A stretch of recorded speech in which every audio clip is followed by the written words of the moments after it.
Samba Afri Glam is not only a clothing store, but it's also and above all a sewing workshop. The owner is a woman with multiple talents. She's primarily a businesswoman who leads her company with excellence, but she's also the owner of the Afri Glam Samba brand. She's the designer and one of the seamstress of her creations. She's at the helm of this business idea, this concept, which is not new in Malta, but is particularly unique in that it doesn't just cater to the established African middle class in Malta, but opens up to Europe with the express intent of selling African haute couture by an African woman in Malta. Follow me as I'm about to have a conversation with the talented Autty Samba. Hello, my name is Autty Samba. I'm the owner of the Samba Afri Glam shop in Birkirkara on Naxxar Road. These are beautiful designs, most of them made from African print fabrics. We have a variety of them, and each one of these designs is unique. Each piece is unique. It's what makes them special. A lot of time and thought go into them, and we also cater for bespoke designs. We customize, and we have ready-made prints as well. Yes, and this is me. Good afternoon, Autty. Hello, good afternoon. Thank you so much for having us. It's a pleasure. Okay. I've been wanting to talk to you for quite some time now.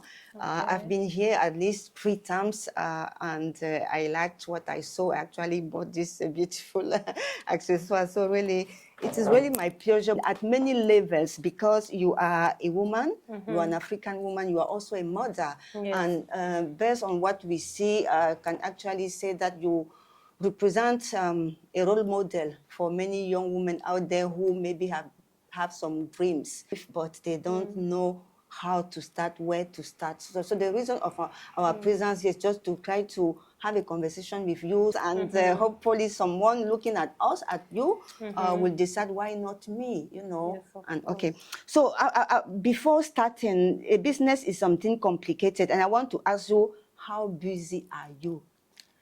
Well, I am very, very busy, because this is not the only thing that I do. First of all, let me give you a bit of a background. Sure. I did have a full-time job before starting this brand. I've been in Malta for 7 years. For that, I was into accounting. I've been in accounting for 15 years. Working in a company like an employee? Yes. I decided to start this brand like 2 years ago. I was looking to find a place where I could buy African prints in Malta. Yes. Like, you know, something to connect with where I come from, my heritage, but I couldn't find anything.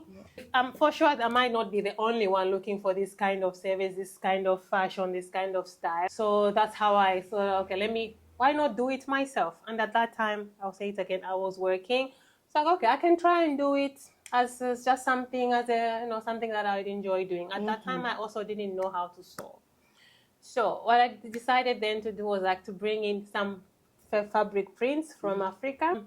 And then one of the people, it was actually Swedish, but living here in Malta, she wanted to buy fabric from me. She bought a piece, and I asked her, she told me, I'm a tailor, I'm going to make the clothes myself. So I was like, okay, maybe you can teach me how to sew. Then she's like, okay, I can like spend a few hours, teach you how to sew. She came to my house, and then I also started watching YouTube videos, and that's how I started. That was like 2 years ago. That's how I started, like just through videos. And this lady came and told me, I think once or twice, to show me like how to thread the sewing machine. I got a small domestic sewing machine from Lidl. He was doing it at my house. But it was working. Yes. So like it was just something that I developed a passion for. I didn't know that I had it, but I've always kind of like had a passion for fashion. But like actually making and designing the clothes myself, I didn't know that I could do it until this happened. And then but it happened why? Because you were not happy at work, or because you wanted to do something that belongs to you?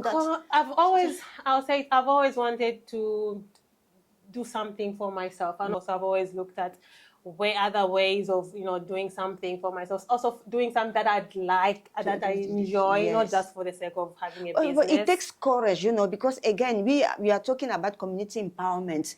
A woman that decides that step or that jump, you need a kind of a background support. Someone needs to be there for you. I think I've had my family to support me, my husband, obviously, there's my mom around. But I think for someone to do something like this, you also need to have your own, courage. People around you might be not willing to let you take that risk. So it's something that you have to decide on your own. You'd want to be safe, keep it safe. Okay, I'll stick to my job where you're assured of a monthly salary and all that. But at the end of the day, it's about what you really want to do, what makes you happy. I had a really good job, but it wasn't something that I want to do for the rest of my life. It's not something that makes me happy. Making clothes, seeing how people react, to the clothes, the fashion, the uniqueness of the clothes. It's also part of me showing them a different side of Africa, which they don't see every day. People walk through here, through the streets. Actually, yes. I think it's not only something unique because there are other African shops in Malta, but what is unique about is that I've noticed, I follow you, I see that you are present in most of the fashion events in Malta. Whatever events, be it a Miss Universe, Miss Universe, you were there. At Notte Bianca, you were there. Even abroad, you are there. Now we're going to Istanbul next month. How do you do that? How do you get there? So the funny thing is, I don't even people would go out looking online for events to participate in and searching for this. For all the events that I've taken part in, I get approached. Well, and for me, that's encouraging because it means that people are seeing what I'm doing. They are noticing the differences and they want to be part of it. I've had so far participated in 2 shows outside of Malta. The last year was in Sortino, and then in July this year it was Marbella. This lady just emailed me sent me a message via Instagram. We've seen your collections online. You're different. Would you like to participate? You come to Marbella. I was like, wow, that was exciting. Of course, I jumped at it. I went for it. Yes, and locally it's been the same thing. You get organizers of events like the Notte Bianca you mentioned. They were looking to do, something related to Africa, different nationality, different cultures. So I guess I was the only one that they're the only brand in Malta that they could find doing something like this. Doing something visible, doing something structural, because that is actually what I wanted to talk about. You aiming at haute couture, because, the African design is mostly seen in summer, in the beaches. Yes. How do you feel about that? That's, I don't know. People seem to think because they are vibrant colors, they think it's just only for summer. That's when you can wear these vibrant colors. But for me, I tell them, people that approach me, that message me, that come to the shop, I told them in Africa, this is everyday wear. But not only in Africa, there's a very famous Spanish brand. I don't want to name the brand, which is that is colorful. Seasonal, you can wear it throughout the year, for example. And also I try to, what I've also learned through the process, through time, I don't stick to the African design. What people wear in Africa is not the same as what you wear. So we use the fabric and do a Afro-European fusion kind of style. If you look at these designs, for example, you would be wearing this. No one would say, okay, that's an African print dress. Because of the design, we've combined it, with satin. We're trying to suit the style of the European style, but using African print. So trying to cater for everybody. And also my brand, I try to promote, inclusivity and diversity. I don't want to just cater for a certain group of people. Certainly. Exactly. So the customers that I get here are varied, and honestly, I always say this, and people always get surprised. 80% of my customers are Maltese, very few Africans. And before that, because this shop only opened in March, before that, I was only selling the clothing online through social media and through my online shop. Yeah, and what prompted me to actually open the shop is people asking, where can we come, And also I wanted to be showing them. People have to see the colors, the uniqueness. But what do you think that is, you have more Maltese customers than Africans? Because it's something that's different. So something that they are not used to. It's something unique. People like to feel special. And also the fact that we customize and we do bespoke. We want to make something that suits to their specification. We have ready-made clothes like this, but we also cater for those that want something made specific for them. They'll pick up their own fabrics. I want this print. I want you to make this style and that style. that's not something that you find every day in any other shop. So we kind of like try to offer an additional service like Or maybe that. also because you are present on most of public events that you are seen to be taking part on this exhibition and all the fashion events that you mentioned previously. Yes. So how can you, I mean, you are doing it. That means that it is possible. This is haute couture. Maybe Africans here are intimidated, or maybe they are not used to seeing a shop like this in Guess Malta. what? They get excited when they discover this shop. The fact that where it's located as well, it's like in front of a bus stop. I do my best to promote, to get as much exposure as possible. But I don't think I'm reaching that African community that much. Since opening, I've discovered that since I opened the physical shop, there's more Africans realizing that there's a shop like this. Yes. So the other thing is because not everyone goes online, not everyone goes on social media. Nowadays we sort of like rely mostly on social media promoting ourselves. Yes. So having a physical shop has kind of like helped to get that exposure. Someone will see it and then they'll tell them, oh, there's a shop in Birkirkara, and that's been happening. And since then, since opening, I've seen that I'm getting more, I'm reaching more and more Africans like that. And when they come, they'll be like, wow, we didn't know, like they act surprised. Yes. It's not something they expect to find, especially in Malta. And a lot of them have expressed that, wow, surprising to find a shop like this in Malta. True. I was like, no, I've actually been here for 2 years. And then it helps also, then they spread the word, like that.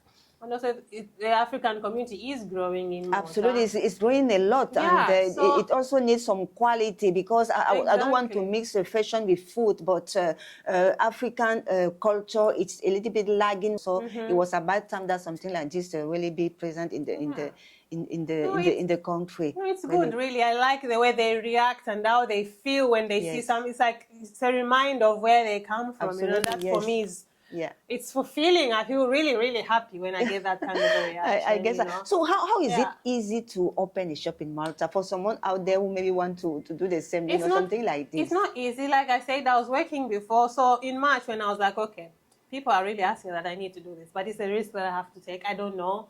I had to obviously put in a lot of it requires money to do everything. And it's not guaranteed that you're going to have the return immediately. A lot of businesses, when you start a business, it takes at least a couple of years for you to actually starting to get, for it to become profitable. So I'm still in the early stages where I'm just like putting in, and I believe that in the end, it will work out. But so far, I'm enjoying what I'm doing. I'm enjoying the journey, and people are very supportive. Like there are bad days, there are good days and bad days. Like even one customer will walk in and you've had a bad day, they'll just be like, they just give you that encouragement. Okay, I am doing something right here. And deep down, it's something that's you just feel fulfilled. I feel it fulfills what How is your connection with Africa? Because your materials, for example, are coming from the continent. Right? How does that work? So they all come from Africa, and most of them I actually get them from South Africa because before I'm originally from Zambia. I don't know if I mentioned. No. From Zambia. Before coming here, I was living in South Africa for 11 years. I moved here in 2016. Actually, this is South African colors now that so obviously I have suppliers that I know and who I know have got good quality fabrics. It's a reliable supplier. They supply me 100% cotton fabric. I have some suppliers in Nigeria, and also I've developed a relationship with them over the years. So they're like my reliable suppliers. How long do you give yourself, here, like this must work? Did you set a kind of a timeline that I need at least 5 years, that I should keep this working hard? I didn't, to be honest, I didn't set any timeline. I'm just going on with it, doing it. I'm just going to keep changing, adapting to the way things change, like technology, the way technology keeps changing. I feel with this as well, the fashion for me, it's going to be African prints or related to African prints, but I'll just be adapting it with the time. There is a controversy about what is called cultural appropriation, whereby, some fabrics from Africa are used without giving credit. And I just wanted to have your opinion about that because it's a hot topic in the fashion industry, definitely. Yeah, I have read about that a lot. So in my case, what I try to do is, obviously, when I'm sourcing the fabric, when I'm checking the fabric, it helps with the fact that I'm an African and I kind of understand the differences of the prints and what the symbols in them, what they represent. You know, like in Ghana, you have the kente, the fake one, the Yes. woven kente. You know that those are kind of like reserved for royalty. You know, there's fabrics with certain symbols that are used for any wedding, traditional ceremonies, kinds of like tribal prints. I avoid those 100% because you don't want to take that away from Africa. I'm very selective. Okay. I go for those prints that I know will work here with it's an Afro-European fusion. That will work. If I bring a print which has got spears and shields and all that, Of course. it won't That is- work. You find those people that do that, they do not understand it Absolutely, probably. yes. You know, they just see everything is the same, but it's not. You need to I guess that, you know, understand. you have to have the designer mindset. Also, work on the culture, the Also, cultural how aspect exactly of have what you some do. boundaries and know, Yes. you know, what to do, what you cannot do, what can work, and what is acceptable and what is not. Not just, you know. So I'm very selective when I'm doing that. But of course, we started the conversation with a shop, a business that you decided 2 years ago. You learn how to sew. You got some training, but you can't be the one doing all this. Of course, now you're working with other people who support you. So my main focus, obviously, as the business owner, now my focus is to market, sell the business, make it work, get as much as exposure as possible. I do have people that working with me behind the sewing machines. Yes. Obviously, I sit with them, tell them my ideas. Also, they're also free to share their opinions, you know, tell me their ideas. So like we work together as a team, see what designs work, what can't work, what sort of fabrics. And then they do most of the sewing. I do the sewing myself sometimes, but honestly, I rarely have the time to do it. When we get invited to these events, then because it's like event after event after event, because for each event you need like a couple of months to plan for. Like the one we have upcoming now next month in Istanbul, I need to show at least minimum of 12 styles. You have to make them unique, you know, take the time to design.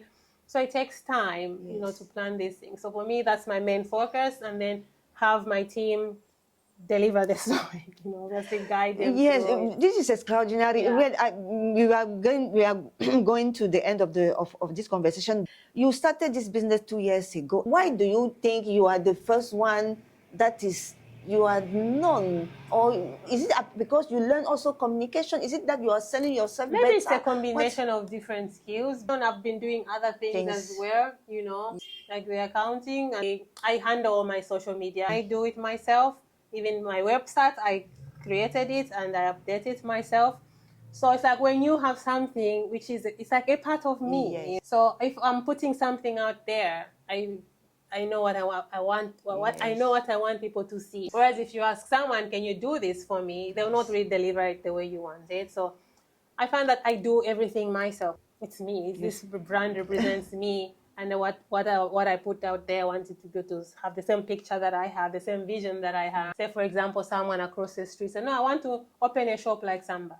They'll try to do it, but it won't be the same. Because this is a representation of me. If you look at my logo, there's a woman symbol on it. People get, that's misleading to people. They think that represents that I only cater for female customers. That is me. Samba is my last name. It's more than a business. I want people to see part of Africa, where I come from. And this is very strong indeed, because I think that is really the spirit that makes things successful. There's nothing else that I can actually add to what you said. The reason, again, of this interview is about empowering communities. And the message that really I took from what we just said is that whatever you want to do for it to be successful, it has to be you.